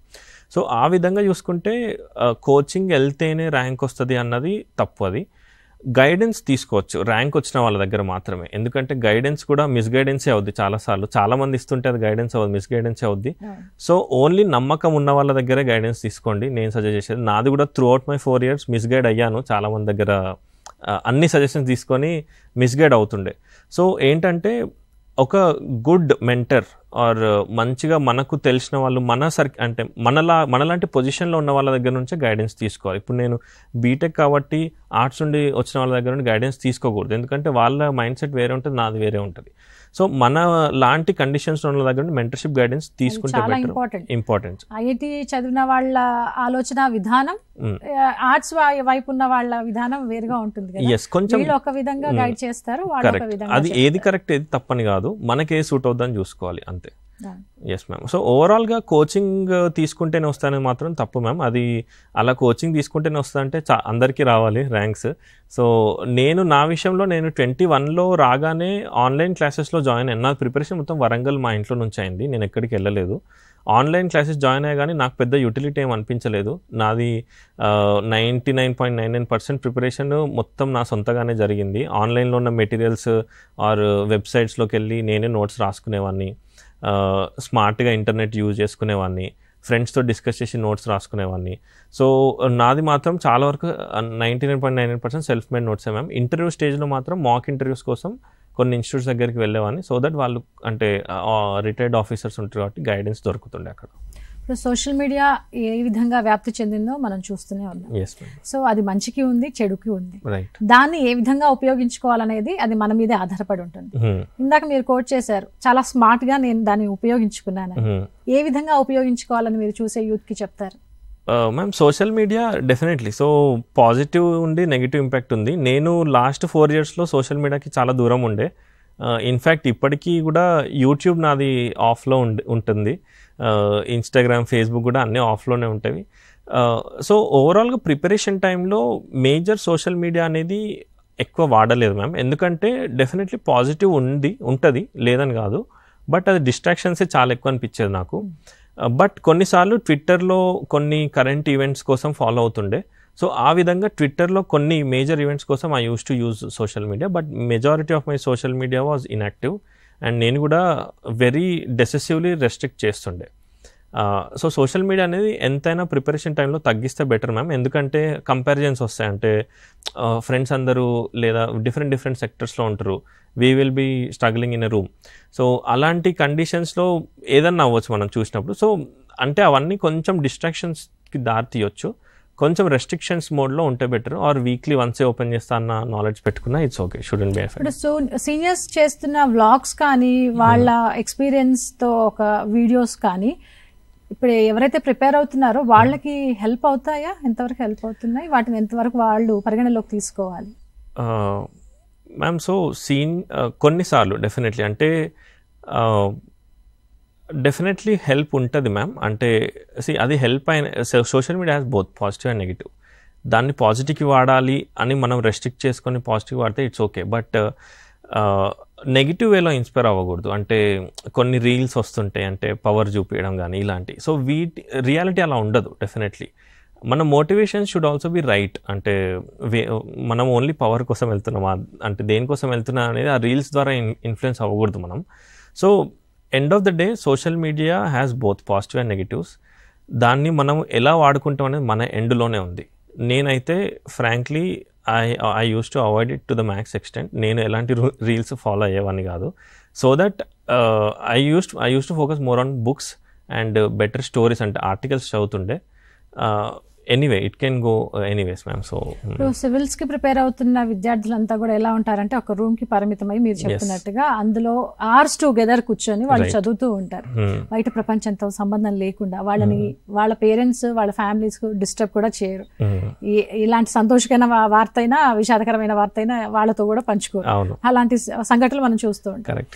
అలా ఆ రూమ్ లో కూర్చొని చదువుకోవాలా, లేదు బయటికి వచ్చి సరే ఇనిషియల్ డేస్ లో కొన్ని నెలలు వాళ్ళు చదువుకొని ఆ తర్వాత బయట ప్రపంచంలో ఏమవుతుందో చూడాల్సిన అవసరం ఎంతవరకు ఉంది? డెఫినెట్లీ ఉంది ma'am. So civil servant or civil services అనేది అంటే నేను ఇంటర్వ్యూ స్టేజ్కి రెగ్యులర్గా వెళ్తుండే కాబట్టి నాకేమర్థమైందంటే ప్యానెల్లో ఉన్న వాళ్ళు they want an officer who knows everything and who is not only focused on reading books. So అది నాకు త్రూ ద ఇంటర్వ్యూ ప్రాసెస్ అర్థమైంది యూపీఎస్సీకి వెళ్తుంటే. సో డెఫినెట్లీ మ్యామ్ ఒక రూమ్లో కూర్చొని బుక్స్ చదివితే ఆ సోషల్ ఈవెంట్స్ అనేవి మిస్ అవుతుంటాము. అదే ఈవెంట్స్ అని కాకుండా ఎక్స్ప్లోర్ చేయాలి బయటికి వెళ్ళి. అంటే నావి ఉన్నాయి డేస్, ఇప్పుడు 21, 22లో ఆ రోజు పండగ అని చెప్పి రూమ్లో నుండి బయటకు వస్తే నాకు తెలిసేది. సో మా పేరెంట్స్ కూడా నాకు చెప్పేవాళ్ళు కాదు. అలాంటి డేస్ డెఫినెట్లీ ఉండే. But then I later realised అలా ఉండొద్దు, కొంచెం బ్యాలెన్స్డ్గా మేబీ 1 hour 2 hours అట్లా బ్రేక్ తీసుకొని ఒకసారి బయట ఏం జరుగుతుంది, అసలు ఇష్యూస్ ఏం జరుగుతున్నాయి, అంటే బయట న్యూస్ ఏం జరుగుతుంది, లేదా మన లోకల్ ఏరియాలో ఏం జరుగుతుంది, ఇలాంటి గ్రాస్ప్ చేస్తుంటే ఏంటంటే మనకు చదివేది కూడా ఆబ్వియస్లీ రిలాక్సింగ్ ఉంటుంది డెఫినెట్లీ. అండ్ చదివేవాటి కూడా కనెక్ట్ చేసుకుంటాం. ఇప్పుడు ఫర్ ఎగ్జాంపుల్ నాకు గుర్తుండే, నేను ఇప్పుడు ఈ అటెంప్ట్లో కొంచెం రిలాక్స్డ్గా చదివాను. బ్రేక్ తీసుకొని బయటికి వెళ్ళినప్పుడు నేను ఏదైతే చదివేదో దాని రిలేటెడ్ 2-3 ఐటమ్స్ చూస్తా బయట. అవి నేను ఎగ్జాంపుల్స్లో మళ్ళీ కోట్ చేస్తుండే ఆన్సర్స్లో. ఇప్పుడు వరంగల్లో ఈ ఇష్యూ ఉంది అని చెప్పి నేను ప్లస్ అయింది మీకు డెఫినెట్లీ ప్లస్ అవుద్దండి. అంటే ఇప్పుడు ఢిల్లీలో కూడా నాకు అంటే జపాన్లో నేను కొన్ని అబ్జర్వ్ చేసిన ఇష్యూస్ కూడా ఎగ్జాంపుల్స్ రాస్తుండే మెయిన్స్లో. సో బ్యాలెన్స్ ఉండాలి. 8 to 10 hours డెఫినెట్లీ పెట్టాలి. కొంత బయటికి వెళ్ళి రిలాక్స్ అవ్వడము, అలా చేస్తేనే లాంగ్ రన్లో ఇట్ ఈజ్ సస్టైనబుల్. షార్ట్ రన్లో అంటే ఇవి షార్ట్ రన్లో స్ప్రింట్స్ వేయొచ్చు, లాంగ్ రన్లో కష్టం అండి. ఇలాంటి మ్యారథాన్లో అంటే రెస్ట్ తీసుకోవాల్సిందే డెఫినెట్లీ. ఓకే, ఇప్పుడు ఎగ్జామ్లో ఆన్సర్ రైటింగ్ విషయంలో చాలా మందికి డౌట్స్ ఉంటాయి, దాన్ని ఏ విధంగా ఓపెనింగ్ ఏంటి, క్లోజింగ్ ఏంటి, ఏ విధంగా చేయాలి అని చెప్పి. ఆ విషయంలో మీరు ఏం చేశారు, అండ్ ఎగ్జాంపుల్స్ మనం రాయడం వల్ల అది ఎంతవరకు మనకు ప్లస్ అవుతుంది? Correct ma'am. సో మ్యామ్ నాది ఈ ఇయర్ మెయిన్గా అంటే నేను చేసిందంటే examples and number of points చాలా ఎక్కువ రాశాను ముందు సంవత్సరాలతో పోలిస్తే. సో ఫస్ట్ క్వశ్చన్ వస్తే ఆన్సర్స్ ఎలా రాయడం అనేది అక్కడ కొత్తది ఏమి ఉండదు ma'am. Format fixed, introduction, body, conclusion లానే ఉంటుంది. బట్ ద థింగ్ ఈజ్ 20కి 20 క్వశ్చన్స్ రాయాలి డెఫినెట్లీ. వదిలేయకూడదు, వదిలేస్తే we're kind of out of the game అన్నట్టు. అండ్ ప్రతి క్వశ్చన్ ఒక decent amount of quality maintain చేయాలి.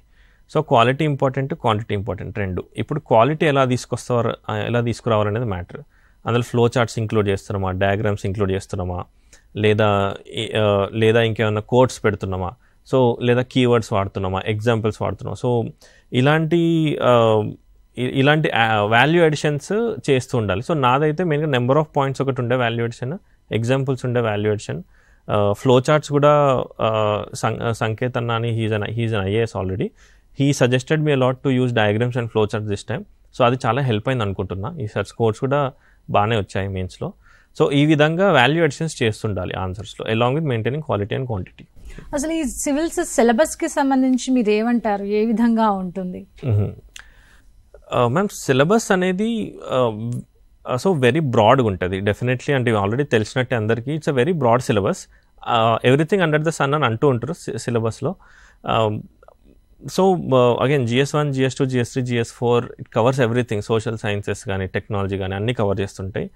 అండ్ సిలబస్ ఇట్ సెల్ఫ్లోనే లిటరల్లీ కొన్నిసార్లు ఆన్సర్స్ తెలియకపోతే ఉట్టి సిలబస్ రాసి వచ్చిన మాటలు వస్తాయి మ్యామ్, అంత ఉంటుంది సిలబస్.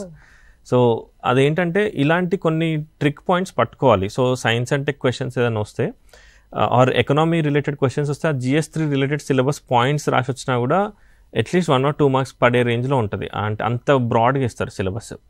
సో సిలబస్ కూడా UPSC వాళ్ళు ఎందుకు ఇంత బ్రాడ్గా ఇస్తారంటే, so that they are giving hints to the student to explore each and every keyword. And వాళ్ళు ఇచ్చే క్వశ్చన్స్ కూడా they are linked to each and every keyword only. So సిలబస్లో ప్రతి ప్రతి కీవర్డ్ పికప్ చేసుకొని దానికి ఒక 2 to 3 pages ఆఫ్ నోట్స్ తయారు చేసుకుంటే, అండ్ నోట్స్ తయారు చేసుకొని కీవర్డ్స్ కానీ, ఎగ్జాంపుల్స్ కానీ, డేటా ఫ్యాక్ట్స్ కానీ, డేటా కానీ ఇలాంటివి తయారు చేసుకుంటే more than enough ma'am GS 1 to 3 4 కోసం. ఓకే, ప్రిపరేషన్లో మనకి నోట్స్ ప్రిపరేషన్ కూడా చాలా ఇంపార్టెంట్ కదా. ఏ విధంగా ప్రిపేర్ చేసుకోవాలి, దానికి ఏమైనా టిప్స్ ఇస్తారా? ఎస్ మ్యామ్ నాది ఆన్లైన్లో ఉండే చాలా వరకు నోట్స్. అంటే ఎందుకంటే ఊరికే ఎడిట్ చేయాల్సి వస్తుంది, ఎగ్జాంపుల్స్ యాడ్ చేయడం కానీ, లేదా కొత్త న్యూస్ వస్తే అపెండ్ చేయడం కానీ. సో నేను ఎవర్ నోట్లో మెయింటైన్ చేసేవాడిని నోట్స్. ఎవర్ నోట్ ఇంకా కొన్ని అంటే మెయిన్స్ దగ్గరకు వస్తున్న టైంలో ఇది చూడడానికి కొంచెం స్ట్రెయిన్ ఎక్కువ అయ్యేది కళ్ళు. సో అప్పుడు పేపర్ బేస్డ్ వెళ్ళిపోయాను. బట్ మ్యాక్సిమం ఎవర్ నోట్లోనే చేసేవాడిని. మెయిన్గా నోట్స్ అనేది ఏంటంటే, ఇప్పుడు మెయిన్గా అంటే నోట్స్ అనేది నోట్స్ చేయాలని చేయకూడదండి. అంటే నేను చాలా అబ్జర్వ్ చేశాను, నోట్స్ చేయాలని ఎప్పుడు చేయకూడదు. మన ఓవరాల్ లోడ్ తగ్గిస్తుందని తెలిస్తేనే నోట్స్ చేయాలి. నేను చాలాసార్లు నోట్స్ చేసుకోలేదు కొన్ని వాటికి, ఎందుకంటే బల్కీ ఉన్నా కూడా మనకు 1 అవర్లో కంప్లీట్ చేయొచ్చు అనిపిస్తే నోట్స్ చేయాల్సిన అవసరం లేదు దానికి. సో నోట్స్ మన ఓవరాల్గా రివిజన్ టైం తగ్గిస్తే అనిపిస్తేనే నోట్స్ చేయండి. నోట్స్ చేయాలి అన్న ఫియర్ ఆఫ్ మిస్సింగ్ అవుట్లో నోట్స్ చేయకూడదు. అదైతే నేను సజెస్ట్ చేస్తాను అందరికీ. ఫిజికల్ నోట్స్ బెస్ట్ అంటారా లేదా డిజిటలైజ్డ్ బెటరా? మేము రెండు ఉండాలి, బట్ నేనైతే డిజిటల్ ప్రిఫర్ చేస్తాను. నేను ఫిజికల్ నోట్స్కి ఓన్లీ కళ్ళకు స్ట్రెయిన్ ఎక్కువ అవుతుందని చెప్పి ఫిజికల్ నోట్స్కి మూవ్ అయ్యి లాస్ట్లో. డిజిటల్లో ఉంటే ఏంటంటే కొంచెము ఎక్కడున్నా యాక్సెస్ చేయొచ్చు. అంటే బయటికి ఎప్పుడు వెళ్ళినా కూడా లేదా ట్రావెలింగ్ చేస్తున్నా కూడా ఫోన్లో చదువుకోవచ్చు. నాకు గుర్తుంది, నేను ఈ ఇయర్ హైదరాబాద్ వచ్చిండే, నేను హైదరాబాద్ నుండి వరంగల్ వెళ్ళే 3 అవర్స్లో ఎస్ఏ మొత్తం నోట్స్ రివైజ్ చేసేసుకున్నా మొన్న ఎగ్జామ్ ముందు. అది ఎందుకు అంటే ఫిజికల్ నోట్స్ ఉంటే పాసిబుల్ అవ్వదు, ఓన్లీ డిజిటల్లో ఉంది కాబట్టి ఆ 3 అవర్స్ సేవ్ అయిపోయింది. సో ఇలాంటి చేయొచ్చు మ్యామ్. ట్రావెలింగ్ టైంని కూడా వాడేశారు. డెఫినెట్లీ, అంటే మెయిన్స్ టైంలో వాడాలి మ్యామ్, అంటే టైం తక్కువ ఉంటుంది కదా, వాడుతుండాలి. ప్రిలిమ్స్కి మెయిన్స్కి మధ్యలో ఉన్న ఆ గ్యాప్ని ఏ విధంగా కవర్ చేయాలి, ఎంతవరకు యూటిలైజ్ చేయాలి, ఎన్ని అవర్స్ చదవాలి? సో మ్యామ్ ఇది ప్రిలిమ్స్కి మెయిన్స్కి మధ్యలో పీక్ మూమెంట్. అది ఇంకా డెఫినెట్లీ పీక్ వెళ్తూ ఉంటుంది అండ్ నెంబర్ ఆఫ్ అవర్స్ అనేది పెరుగుతూనే ఉంటాయి. ఇంకా స్టార్టింగ్ 8 to 10 స్టార్ట్ అయ్యి ఎండ్కి వచ్చేసరికి 13-14 టచ్ అవుద్ది. డివిజన్ నేను సజెస్ట్ చేసేది ఏంటంటే first few days 20 to 30 days prelims అవ్వగానే first most important thing is prelims అయిపోయినాక టైం వేస్ట్ చేయకూడదు. ర్యాంక్ వచ్చే ప్రతి వాళ్ళు ప్రిలిమ్స్ అయిపోయిన నెక్స్ట్ డేనే స్టార్ట్ చేస్తారు ప్రిపరేషన్. నేను ఫస్ట్ 2 అటెంప్ట్స్లో ప్రిలిమ్స్ అయిపోయిన 20th డేనో 1 month తర్వాత స్టార్ట్ చేశాను మెయిన్స్ ప్రిపరేషన్. ఆ టైం వేస్ట్ చేయకండి. ఫస్ట్ థింగ్ ప్రిలిమ్స్ అయిపోయిన జస్ట్ 2 to 3 డేస్ బ్రేక్ తీసేసుకొని then we can start with mains preparation. అక్కడ టైం వేస్ట్ చేయకూడదు, first important point. Second thing is optional చదివితే better. First 20 to 30 days we can try to finish optional. Then ఆప్షనల్లో టెస్ట్లు రాస్తూ GS start చేసుకుంటే better ma'am. So first 1 month prelims అయిపోయిన 1 monthలో option complete చేసుకోవాలి, optional టెస్ట్లు start చేయాలి, దెన్ జిఎస్ రివిజన్ ఇంకా టెస్ట్లు అప్పటి నుండి టేకప్ చేసుకోవచ్చు. కరెంట్ అఫైర్స్ విషయంలో కూడా చాలా మంది అడుగుతూ ఉంటారు, రోజు పేపర్ చదవాలా, ఏ విధంగా ఫాలో అవ్వాలి అని చెప్తారు మ్యామ్. సో కరెంట్ అఫైర్స్ నేను కరెంట్ అఫైర్స్ చాలా రిగరస్గా ఫాలో అవుతుండే, న్యూస్ పేపర్ చదువుతుండే, చాలా హిందూ కానీ ఇండియన్ ఎక్స్ప్రెస్ కానీ. ప్లస్ దీంతో పాటు మన మంత్లీ కరెంట్ అఫైర్స్ కూడా దొరుకుతాయి విజన్ వాళ్ళవి, విజన్ PT 365 అని చాలా రిగరస్గా చదువుతుండే దాన్ని కూడా. బట్ న్యూస్ పేపర్ చదవడం అనేది మంచి హ్యాబిట్ మ్యామ్. అది దాంట్లో నుండి ఎగ్జాంపుల్స్ డైలీ కలెక్ట్ చేసేవాడిని. అట్లీస్ట్ ఒక ప్రతిరోజు 5-6 ఎగ్జాంపుల్స్ తీసుకొని వాటిని నేను మెయిన్స్ ఆన్సర్లో కూడా పెట్టేది. సో ఫైనల్ ఎగ్జామ్లో కూడా ప్రతిరోజు న్యూస్ పేపర్లో కలెక్ట్ చేసిన ఎగ్జాంపుల్స్ వాడాను. సో మెయిన్స్కి అయితే ఇలా చేయొచ్చు. ప్రిలిమ్స్కి కూడా కరెంట్ అఫైర్స్ న్యూస్ పేపరే throughout. Prelims mains interview news paper plus any 1 coaching institute యొక్క monthly magazines more than enough. దీనికన్నా ఎక్కువ కరెంట్ అఫైర్స్ మీద టైం పెట్టొద్దు, పెడితే it's at waste of time only. Okay, మీ ఇంటర్వ్యూ ఎలా సాగింది, ఏం అడిగారు? జపాన్ మీద ఎక్కువ ఫోకస్ చేశారా, మీ వరంగల్ మీద అడిగారా? జపానే మ్యామ్. సో జపాన్ అనేది ఎప్పుడు హైలైట్ అవుతుండే ఇంటర్వ్యూలో నాది. మెయిన్గా జపనీస్ వర్క్ కల్చర్ కానీ మెయిన్ అసలు అదే ఎందుకు వస్తున్నావు నువ్వు, అక్కడే వస్తుంది క్వశ్చన్. అక్కడ చాలా ఎప్పుడు ప్రతి 3 ఇంటర్వ్యూలలో ఎప్పుడు 10 to 15 minutes ఇంత మంచి ఆపర్చునిటీ వదిలేసుకుని ఎందుకు వస్తున్నావు అన్న దాంట్లోనే ఉండే డిస్కషన్. సో నాది మ్యాక్సిమం టైం వాళ్ళని కన్విన్స్ చేయడానికే పోయేది. But I use to have a very good discussion. And ఇంకొకటి ఏంటంటే నాది ప్రతి ఇంటర్వ్యూ చాలా జోవియల్గా అవుతుండే. అండ్ మన బోర్డ్ మెంబర్స్ కూడా వాళ్ళు చాలా రెస్పెక్ట్ఫుల్గా, కార్డియల్గా, జోవియల్గా ఉంటారు. సో ఈసారి మెయిన్ ఇంటర్వ్యూ ఏంటంటే జపాన్ రిలేటెడ్ వర్క్ కల్చర్ మీద అయింది. జపనీస్ వర్క్ కల్చర్ ఇండియాకి ఎలా తీసుకొస్తారు, ఇండియాకి తీసుకొచ్చినప్పుడు ఎలాంటి ఇష్యూస్ రావచ్చు, దీని మీద అయింది. అండ్ ఇండియా జపాన్ రిలేషన్స్ మీద డిస్కషన్ అయింది చాలాసేపు. అండ్ వరంగల్ మీద కూడా చాలాసేపు అయింది. ఈసారి మన నర్సంపేటలో పాకాల వైల్డ్ లైఫ్ శాంక్చురీ మీద, దాంట్లో ఉన్న అంటే హైకింగ్ అని చెప్పా కదా హాబీ. సో దాంట్లో లెపర్డ్స్ మీద డిస్కషన్, లెపర్డ్స్ ఎలాంటి యానిమల్స్ అని, హైకింగ్ చేస్తుంటే ఇష్యూస్ ఏమో వస్తాయి. సో దాని మీద చాలా ఫన్నీగా అయింది డిస్కషన్ ఈసారి. అండ్ ఆదిలాబాద్ నిర్మల్ టాయ్స్ మీద, కరీంనగర్ ఫిలిగ్రీ ఐటమ్స్ మీద, so water dispute issues, Telangana Andhra division issues కానీ, సో వీటి మీద చాలా లెంతీ అయింది. 35 minutes 40 minutes వరకు అయింది నాది interview day. So overall it was అంటే end of the day enjoy చేయాలి మ్యామ్ ఇంటర్వ్యూని, అంటే రెస్ట్రిక్ట్ అవ్వకూడదు. నేను ఎంజాయ్ చేయాలన్న మైండ్ సెట్లోనే వెళ్ళాను ఈసారి. వాళ్ళకు కూడా మనం వచ్చి ఒక 1/2 hour వాళ్ళ దగ్గర స్పెండ్ చేస్తున్నాం అంటే వాళ్ళకు కూడా ఒక మంచి టైం ఇవ్వాలి అన్న ఆలోచనలో వెళ్తుండే నేను. సో ఇంటర్వ్యూ బయటికి వచ్చినాక it was a very good feeling నాకు కూడా. మీకు వచ్చిన ఈ ర్యాంక్తో మీరు ఏదైతే అనుకుంటున్నారో ఆ సర్వీస్ వస్తుందా? మ్యామ్ వస్తుంది, ఐఏఎస్ వస్తుంది అనుకుంటున్నా నేను. I'm hoping for IAS. Okay, next సర్వీస్లోకి వెళ్ళిన తర్వాత ప్రజలకు ఎలాంటి సర్వీస్ ఇవ్వాలని మీరు అనుకుంటున్నారు? మీ ఫాదర్ ఏం చెప్తున్నారు? మ్యామ్ మా ఫాదర్ మాత్రం ఎడ్యుకేషన్ సైడ్ ఫోకస్ చేయాలని చెప్తుంటారు ఎప్పటికీ. సో రెగ్యులర్గా ఎడ్యుకేషన్ రిలేటెడ్ ఇష్యూస్ చూస్తుంటాము మనము. అంటే డ్రాప్ అవుట్ ఇష్యూస్ కానీ, ఓవరాల్ ఇండియా లెవెల్లో డ్రాప్ అవుట్ ఇష్యూ ఎక్కువ ఉంటుంది, లేదా లెర్నింగ్ అవుట్కమ్స్ తక్కువ ఉంటాయి. సో ఈ ఫీల్డ్స్లో డెఫినెట్లీ నాకు అంటే మా ఫాదర్ సపోర్ట్ కూడా ఉంటుంది కాబట్టి అండర్స్టాండింగ్ ఎక్కువ ఉంది. డెఫినెట్లీ ఇది అడ్రస్ చేయడం చూస్తాం మేము. Education sector is always at my heart.